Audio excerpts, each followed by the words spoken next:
It is so good to be with you guys this evening. I have been just anticipating the opportunity to speak on this subject. We set it some months ago, and I knew it was something I wanted to speak on probably for a year or more, that I felt like this was an urgent question really for us, not only to think about and solve, but just really when I consider the conversations that I have with people in London and the kinds of issues that are surfacing for people.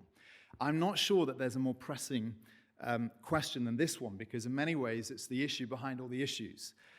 It's the thing which is underneath a lot of the fermenting problems and concerns and the searchings and the longings and the questions that people have on the surface, and it all comes down to this. And for that reason, it's also a massive subject. And I know that some of you are going to be slightly disappointed at parts that there isn't more depth here or there. I'm going to try and say as much as I can, as quickly as I can, so that we can open the floor for Q&A afterwards. But I want to just open the subject for us. I read actually only last week in the news magazine, which I get, that economists at the National Bureau of Economic Research have put together data from 132 countries and discovered who the most unhappy people in the world are. And apparently it turns out it's 47.2-year-olds. And looking around this room, it means that for most of you, you're heading towards that moment. That's not behind you, it's in front of you. And so it underlines even more what an important question this is. When I think about the search for happiness, the longing for happiness that we all identify with, I think it explains everything you do. It explains why some of you work too hard, and it explains why some of you try to avoid work. It explains why some of you are in committed relationships, potentially married young, and why others of you would prefer to delay that commitment until as long as possible. Both of you are motivated by the same thing, by the quest for happiness. It explains why some of you hate religion, and why some of you are extremely devout in whatever faith you follow. It explains why some of you eat meat, and why some of you think that veganism is the way forward. All of our life choices, and even our moment-by-moment decisions, boil down to this one, the quest and the longing and the search that is true of all of us, that we're looking for happiness. And there's a number of quotes I unearthed from various thinkers down through the ages, and all of them just point to this idea that the most basic human urge is this urge to find happiness. So Aristotle, the Greek philosopher, about over 300 BC, he said, happiness is something final and self-sufficient and is the end of action. In other words, it's the reason you do everything. Diderot, who was a French philosopher in the 1700s, said there's only one passion, the passion for happiness. William James, who's an American philosopher, and he was also the father of American psychology. So in the 1800s, he said, how to gain, how to keep, and how to recover happiness is, in fact, for most men at all times, the secret motive of all they do and of all they are willing to endure. And my favorite was Blaise Pascal, who's a French mathematician and a physicist and a theologian. And he was definitely a polymath. He was an inventor as well. In the 1600s, he said this, listen carefully. He said, all men seek happiness. Whatever different means they employ, they all tend to this end. The cause of some going to war and of others avoiding it is the same desire in both. The will inside you never takes the least step but to this object. Everything you do is to get happiness. This is the motive of every action of every man, even of those who hang themselves.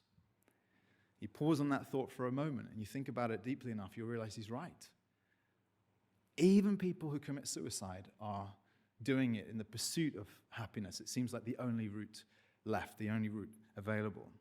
So I want to ask you at the outset, are you happy? When you consider this question, when you look at your own life, are you authentically, genuinely happy? Have you found this happiness that we're thinking about? The problem, as I see it, and the reason why we're addressing this question is because this search for happiness often seems so elusive to many of us, doesn't it? And it was in the 1980s, so this the decade I was born. Got love for you if you were born in the 80s. U2 sang the song that said, you'll know the words, I've climbed the highest mountains, I have run through the fields, only to be with you. I have run, I have crawled, I have scaled these city walls, only to be with you. And then famously, but I still haven't found what I'm looking for. And I think one of the reasons why that song resonated and why it really caused the whole album to explode in popularity was because when you hear that lyric, you know what they're saying. You get it, don't you? I still haven't found what I'm looking for. That there's a hunger or a search or a thirst, a desire for happiness, which so many people are after but do not feel they've yet found. What's the reason for that? That's what we're going to be thinking about. The trouble with this quest is that when you're in the search for happiness, you can either find yourself just experiencing deeper and deeper yearning as you explore the depths of how to be happy and why you're not happy and what to do about it. Or at some point you might reach that threshold of despair. And I was reading about this. There was a couple, I'd not heard of them prior to this, but a couple a male and female radio hosts called John Little and Lynn Rosen, who were psychotherapists and a motivational speaker, who hosted a show in the United States called The Pursuit of Happiness. It was a New York radio show.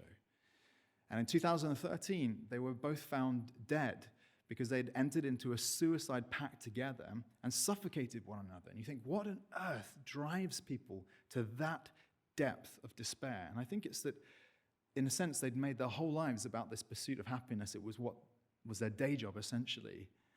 And it tells a story, doesn't it, that this is how their search ended. This is where it met its final moment.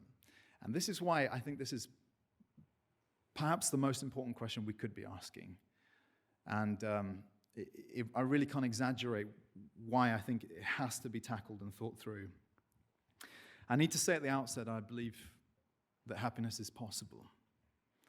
I believe it's attainable. I believe it's real. I believe it's a possibility for any of you.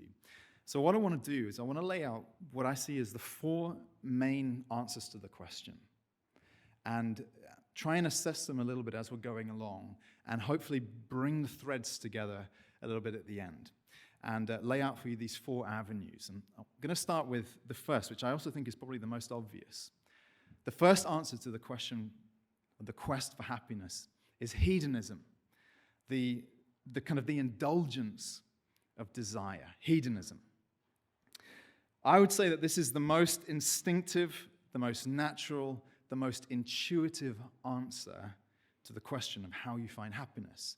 Hedonism traces its roots back right into ancient Greece. It was an official philosophy that having pleasure, finding and seeking and fulfilling your pleasures is the way to happiness. But even if it wasn't a philosophy, I don't think you'd even need to give it a name, because in a sense, every single one of you knows this in your gut, that this is the first thing you run to, isn't it, in the pursuit for happiness. It's almost an animalistic urge, the longing to fulfill your desires, the longing to find pleasure, to find things in life which seem to fill you up with joy in that sense.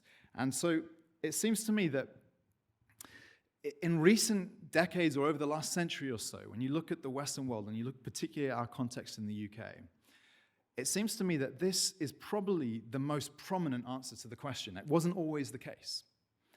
It used to be the case that in history we were mainly quite constrained by the kind of religious status quo. And as a result, there were so many behaviors and choices that were out of bounds, that were considered taboo, that were considered inappropriate, that would have prevented people from going down different roads in pursuit of pleasure. But of course, with the breaking down of those barriers and the elevation of personal liberty and the fact that you get to choose what you want to do with your time, life, money, body, and all the rest of it, we have thrown ourselves full tilt at hedonism, at pleasure seeking, as the expression of how I want to find happiness. And I'd be certain that there isn't a single one of us, myself included, who hasn't in some way sought to discover happiness by this route at some point in your life, if not right now. The question then I want to ask with you is, does it work? Does hedonism work? Does it lead you to where you want to get to? Does it give you that fulfillment that you are looking for? And I suspect that even in asking the question, all of you are torn. Because on the one hand, you know from past experience that there has not yet been a pleasure in life that you have encountered that has met your longing, that has sort of satisfied you in a permanent and lasting way. You know that's true. But at the same time, you also feel that the sense of holding out hope. It's just because you haven't tried everything yet, right? So there was a Spike Milligan who was famous some years ago, said, all I ask is the chance to prove to myself that money can't make you happy. And you could fill in the gap there with any number of things. All I ask is the chance to prove to myself that sex can't make you happy, or that fame can't make you happy, or that whatever other thing. It's all very well for you who have tried it to now tell me it didn't make you happy, but it's my turn. I get to try this, right? We have that suspicion. We believe that if anyone's telling us this doesn't work, you think, no, basically it didn't work for you, but it will for me. So how are we going to think about this rigorously? How do we analyze this? And I think the easiest way to think about hedonism or pleasure-seeking and trying to put it under the microscope and assess whether it works or not is to actually think about the effect of wealth. And the reason why I would put it there is because what is wealth? Wealth in and of itself is somewhat meaningless. It doesn't really make any difference to your life in the present moment, whether you have a large sum or a small sum in the bank, or whether you have a lot of cash or no cash in your pocket. The reason we pursue wealth is because of what it can give to us, the luxuries, the pleasures that it can buy. And the more money you have, the fewer boundaries there are to pleasure, right? And the less money you have, the more difficulty there is in attaining the pleasure that you want in life. So I think the easiest way to assess whether hedonism works or not is to ask the question, well, does wealth make you happy? And what's the answer to that question? The answer is sort of, but no. Now, you can check this out for yourself. The literature is very clear on this subject. That when people are poor, when they don't have all that they need, the lack of money definitely affects their well-being. And giving a person a higher income to the point where they get everything they need definitely increases their level of contentment and happiness and well-being in life. But as soon as they have everything they need, let's say they get to that kind of middle-class lifestyle where the things you have are enough, at that point, any excess money beyond that has very small, marginal gains in delivering any extra happiness. And this is very well documented, it's proven, and the psychologists, as far as I can tell, are completely agreed on this subject. Why?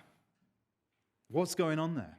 Because, on the surface of it, it just doesn't really have the ring of truth to us, does it? We think clearly the more you have, the happier you're going to be. And I think there are a couple of reasons that are given on this one. One of them is this thing that the psychologists call adaptation. Adaptation simply means this, that when your circumstances change, you quickly adapt to those circumstances. Humans have this extraordinary capacity to adapt to changing circumstances. Now, put it before you an option here. If somebody gave you the choice between becoming a paraplegic, so unable to move from the neck down, or winning the lottery, what would you choose and why? The answer, obviously, you choose to win the lottery. And the answer, I think the reason you give it is because that one will make you happy and the other route would make you deeply unhappy. And the fascinating thing is that if you actually trace the stories of people who've gone through these experiences, it's true that in the beginning, the lottery winner will experience an extraordinary amount of elation, and the paraplegic will experience amazing sadness, depression, and struggle through the early days of suffering in this way. But what's also, actually I think even what is absolutely incredible, is that within a year, these two people will have returned to their normal state of happiness. I find that an absolutely extraordinary thing, with only a very slight difference between them. And the reason that's given for this is this thing called adaptation. It's something that works against you when you're trying to make your life better by adding new things. You get your new phone and you think this is going to absolutely fulfill my life. And of course, within a few weeks, it's just as boring as the old one. We bought a new TV earlier this month, and my wife and I have been married for like 12 and a half years. We've never bought a TV. We've had cast-offs that people have given to us. And we finally bought this thing, and I was like, this is it. We've arrived. And of course, what I know, because I've read the stuff, of course, this thing doesn't add to my happiness. All it will do, it'll be just as exciting as the old TV eventually. And of course, that's what happens. These things wear off because of adaptation. This also works for you, of course, when you suffer. Most forms of suffering you can adapt to. There are some exceptions, like degenerative conditions, but most forms of suffering you can adapt to. And this whole idea of adaptation means that it's very hard to increase your well-being simply by being wealthier or by adding more pleasures to your life. The other reason that the psychologists give for this one is what they call the hedonic treadmill. Now, you know what happens when you step on a treadmill? You run harder and harder and harder, but you don't move. You don't get anywhere as a result. And this is what happens when you give your life over to hedonism, when you give your life to pleasure-seeking. To begin with, pleasures deliver. But within a short time, you become accustomed to that amount of pleasure. You want more. In order to get the delivery, you need more. And this is obvious, when you think about drug use, it's the obvious example here, that you need a higher high. But it's true in all of our lives. You think about the thrill of sex. There was a time, so we've heard, that a man would be thrilled by the glimpse of an ankle in the Victorian era, right? But how many 15-year-old boys in our day and age are going to be thrilled by that? Because they've seen so much more. The hedonic treadmill tells you need more and more and more pleasure in order just to stand still. And of course, when you put wealth into the mix, wealth just speeds up the treadmill. It just allows you to have more and more of your heart's desires to the point where you need more in order just to stand still. And of course, this is a proven thing. This is not something I'm just making up on the spot. This is absolutely documented. This is what people observe in human nature. I want to add a third issue here, though, a kind of strike against hedonism. Now, this is not one I've read about. This is just one I understand from my own life and also from talking with others. I think there's a third element here, which is guilt. You can take it or leave it, but it seems to me that too much indulgence tends to leave you feeling dirty and defiled, doesn't it? And you think about, even if it's something as ordinary as eating too much or emptying that tub of ice cream, you don't feel better as a result, do you? And it seems to me that there are no pleasures in life which you can indulge to the max very few, that without feeling in some way like you've messed up, right? Now, this failure of hedonism is something which has been understood and known since really the dawn of time. And there's a whole book in the Bible devoted to this subject, written by, we think by Solomon, king, son of David, and the book is called Ecclesiastes. He says at one point in that book, and he's describing how he lived life to the max to see what would happen. He says, whatever my eyes desired, I did not keep from them. And you read in the rest of the book the kinds of things he desired and the kinds of things he filled his life with. He says, I kept from my heart no pleasure. And then he says, then I considered all that my hands had done, all the toil that I had expended in doing it. And behold, all was vanity and a striving after wind. And there was nothing to be gained under the sun. He says, the more I filled up on pleasure and tried to find this contentment through the things that I could have access to, he was probably the wealthiest man in the world at the time. The more he did that, he said, the more it just seemed to fall through his fingers like air. It was just vanity, it was emptiness, it was futility. And of course, as I said earlier, it's hard to believe unless you tried it for yourself. But that's hedonism for you. Making pleasure your goal in life does not make you happier. And in fact, it can have the opposite effect. It can lead you to making huge mistakes. You think about the guy, married with 3 kids who, in the desire for pleasure, sleeps with the secretary or whatever and then ends up in an extramarital affair. And what does he do? He blows his life up.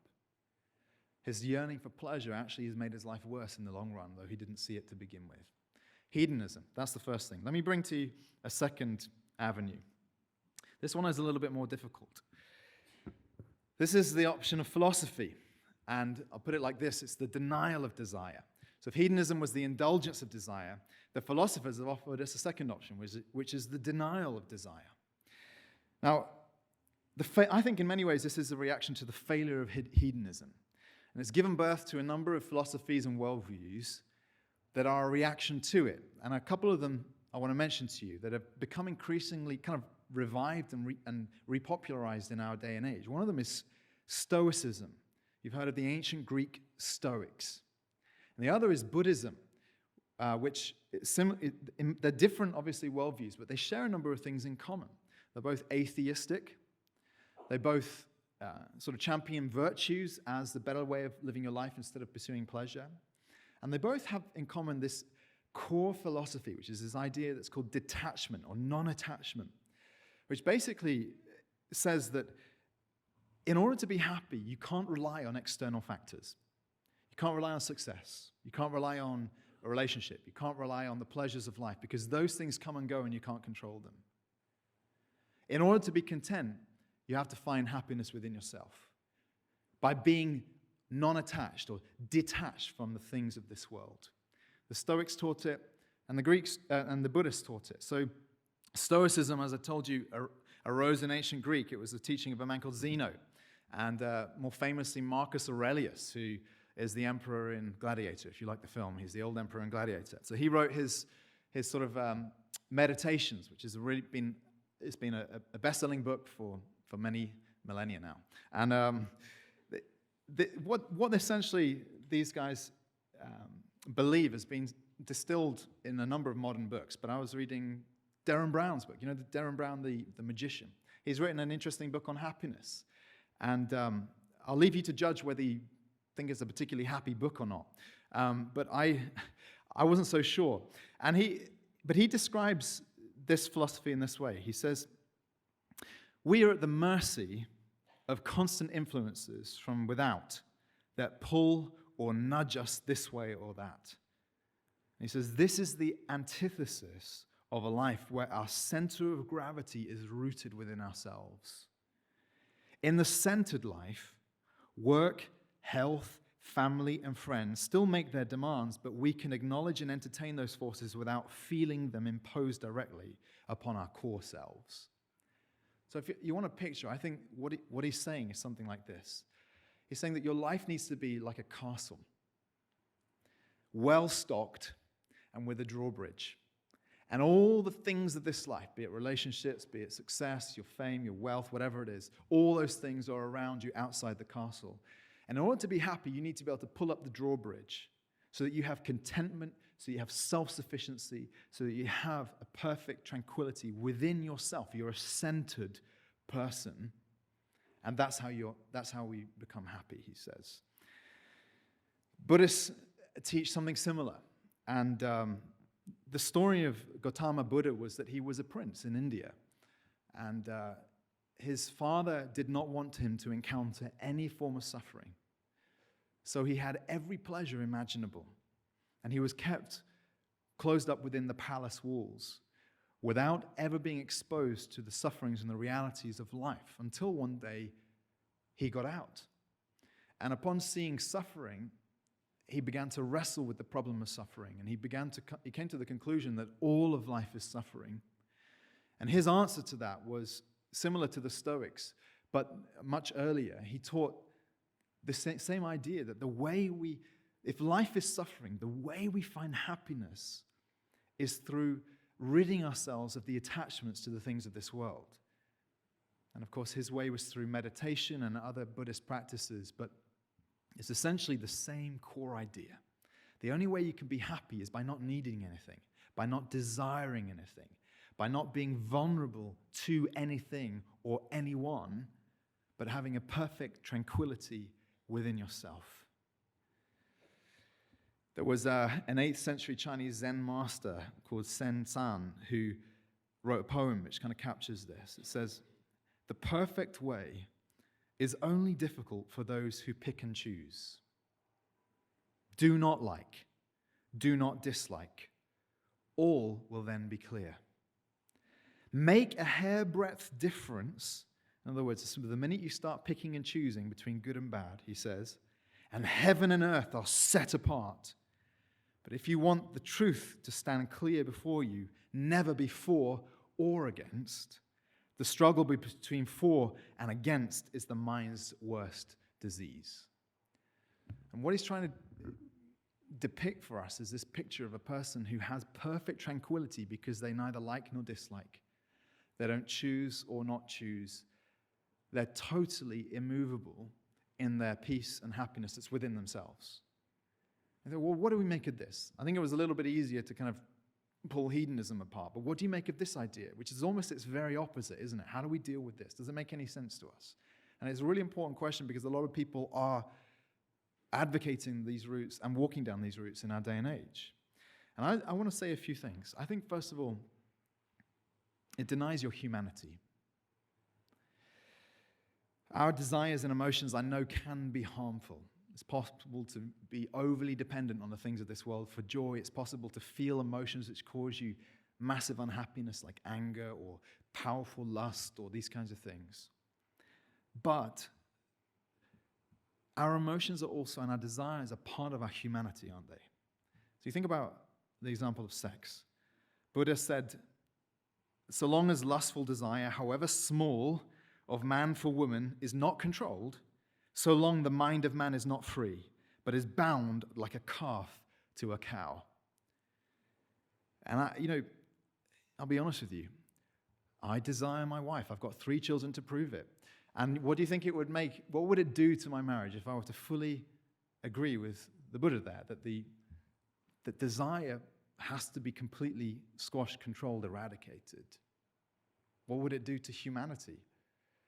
Another example came from a Greek Stoic called Epictetus, talking about love. He said this: "What harm is there while you are kissing your child to murmur softly, 'Tomorrow you will die'?"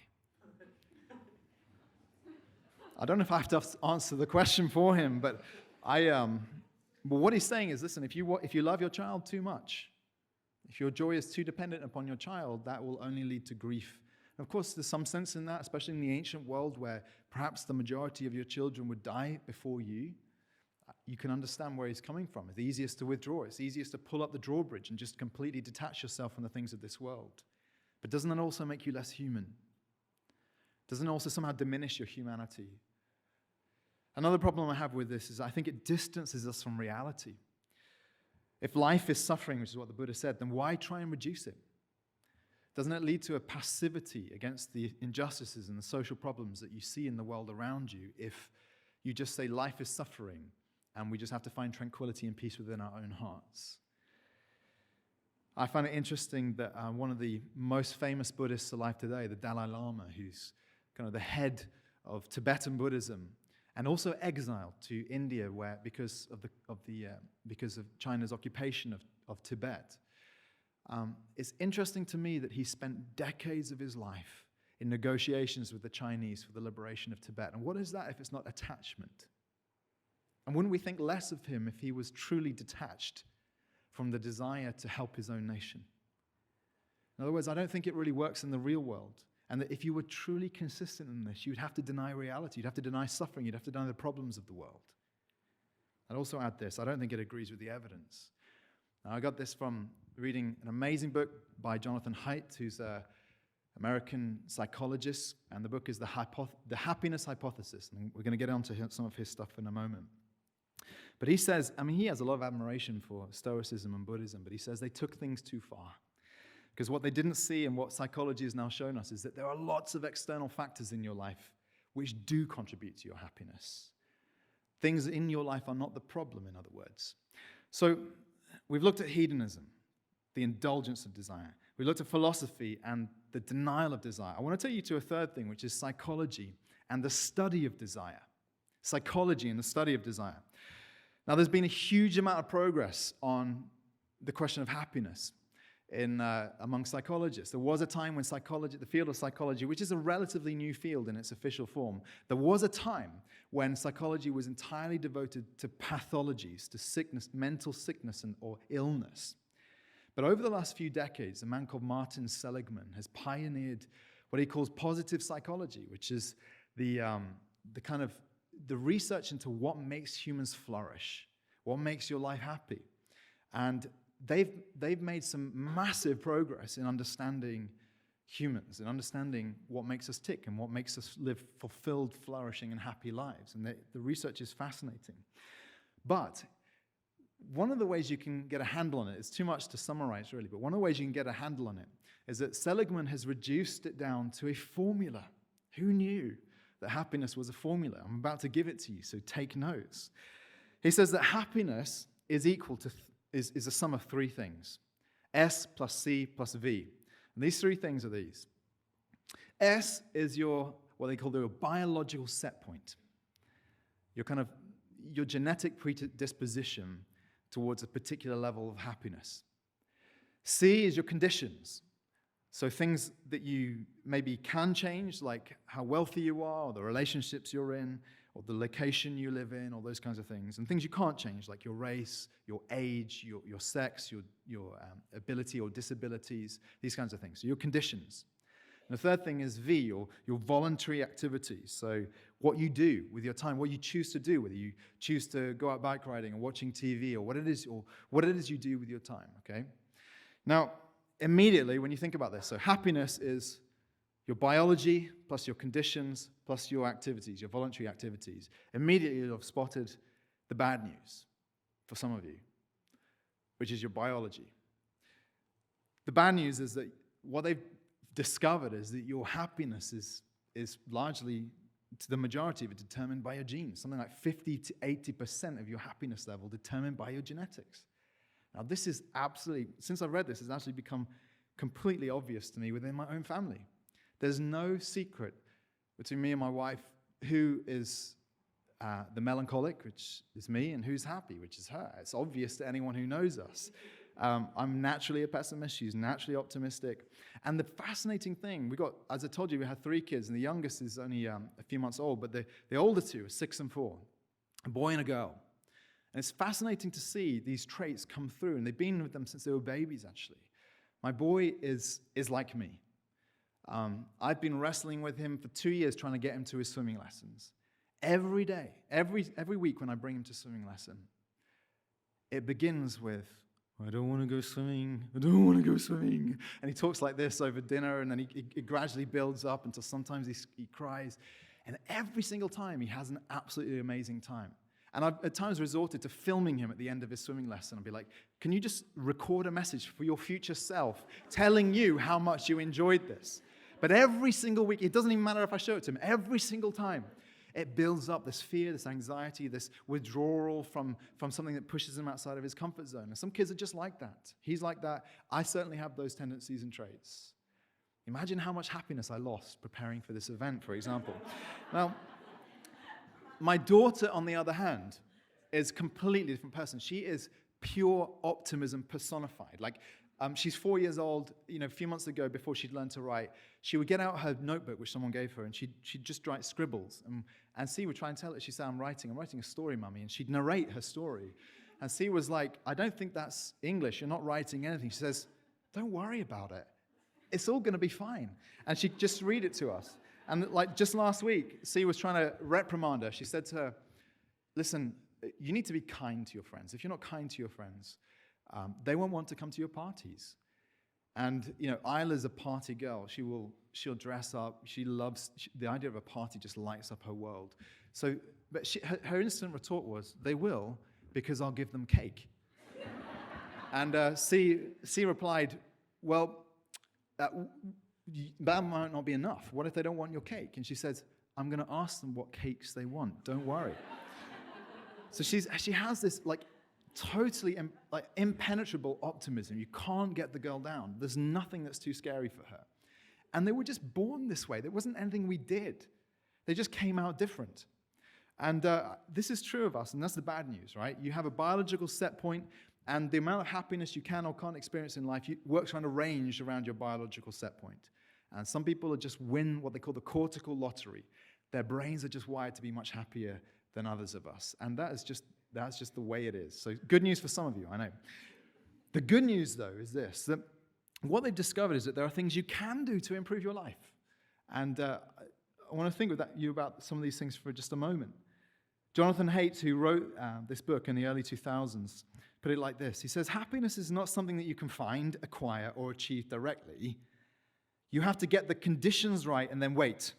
Just as plants need sun, water, and good soil to thrive, people need love, work, and a connection to something larger. Now, I can't do justice to the whole book. There's many provocative ideas in there. But really, the very final chapter, he draws together some of his threads and says, really the two main conditions that affect your sense of happiness are love and work. And this is what he says about them. He says, love, essentially the idea of romantic love is a myth. We all know it. We're kind of suspicious of that being true, but he says, no, it's obviously true that it's a myth. What you really need in life is committed love. Family, friends, and ideally a spouse as well, where you have this deep committed love.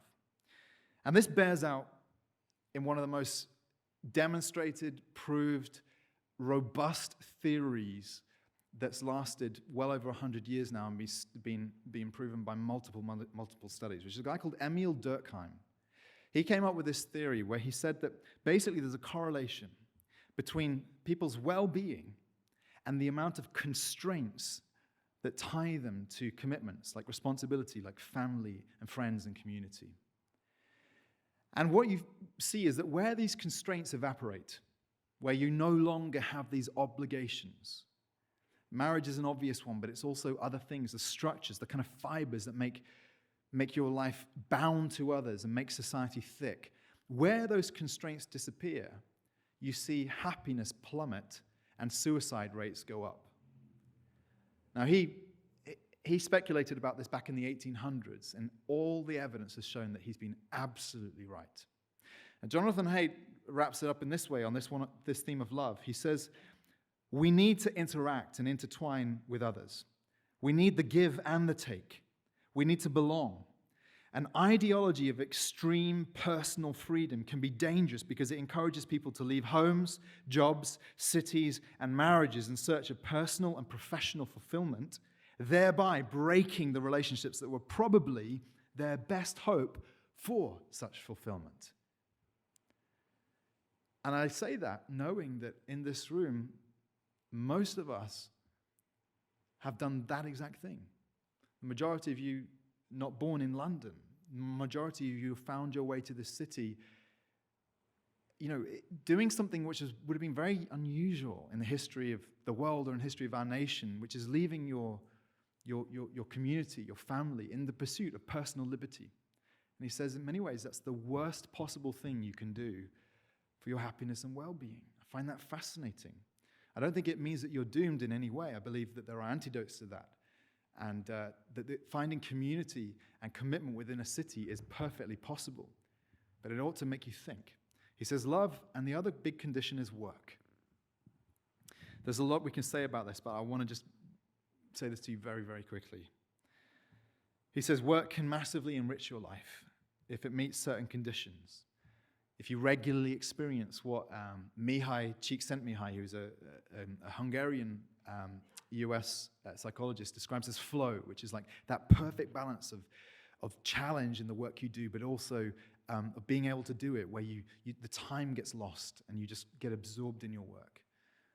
And you can see that people experience their work in different ways. For some people, it's just a job where it's just about getting your paycheck and going home. For other people, it's a career where you have an ambition, but at the end of the day, you ask yourself if you're working too hard. But he says that when people experience their most happiness through work, it's when they experience work as a calling, which is to say that you know the greater reason for which you do it, and you'd even do it for free if the circumstances force you to. Now, I find all this stuff like massively interesting, but it also raises a bunch of questions for me, and I just want to throw two at you on this point. I do believe that life can be happier when it's lived well, when it's lived wisely, when you have the right things in your life. And I think there's a lot of ways that modern life is structured that actually militate against our well-being and that we do well to go against the flow. But the problem I have with some of these conclusions are, let me just give you two. One is that this approach only seems to work when you have full control. And the reality is that for many people, then they don't get to choose whether they find that level of love and commitment in their life, or whether they find the calling which they would so love to find. It's like you don't know what to do that would give you that sense of fulfillment. And a lot of people through history and even in the world today never even get to make those choices to begin with. So it seems to me to be an inadequate answer to the question of happiness to say, hey, you've got to get all these things exactly right and then suddenly watch the plant grow and flourish. I'm not saying you shouldn't pursue those things, but I find it to be a problematic way of approaching the question. And I also want to add this hesitation as well. I still think that even if you say, you read all the literature and you get your life in order and you put everything in place, all the conditions that you need, you don't have to commute to work, there's no noise outside your flat, these are real things he mentions, there's, all this kind of stuff. You get everything right. Even then, you may have this gaping hole, which is the quest for meaning. Because fundamentally, the human heart is thirsty for meaning, desperate to find meaning. We're meaning makers. We create narratives of our existence. We understand our whole lives within the framework of a story. And even if you get all the conditions in your life right, you may not feel that your thirst or your itch to find meaning is fulfilled. Now, I say that because I waded through Haidt's 550-page book on the subject of happiness, right? And when you get to the end, on almost the last page, he concedes that he doesn't have an inspiring answer to the question of meaning. And I'm not disparaging him because I think it's an awesome book, and I recommend you read it, but I found that really interesting. And he gets to that point at the end of the book where he says, listen, I don't have an inspiring answer to the question of meaning. And then he says this. He says it's worth striving to get the right relationships between yourself and others, between yourself and your work, and between yourself and something larger than yourself. He says if you get these relationships right, a sense of purpose and meaning will emerge. And I found that left me frustrated because of the inadequacy of that conclusion. Does meaning just emerge? The reality is I've known many people for whom they've got all the things in place. They have the job, they have the relationship, they have the family, and meaning has not emerged. It doesn't just emerge. And you can't create meaning and feel in your heart that it is meaningful. The second it's made by you, you know that it's empty, that it's vacuous, that it's not real.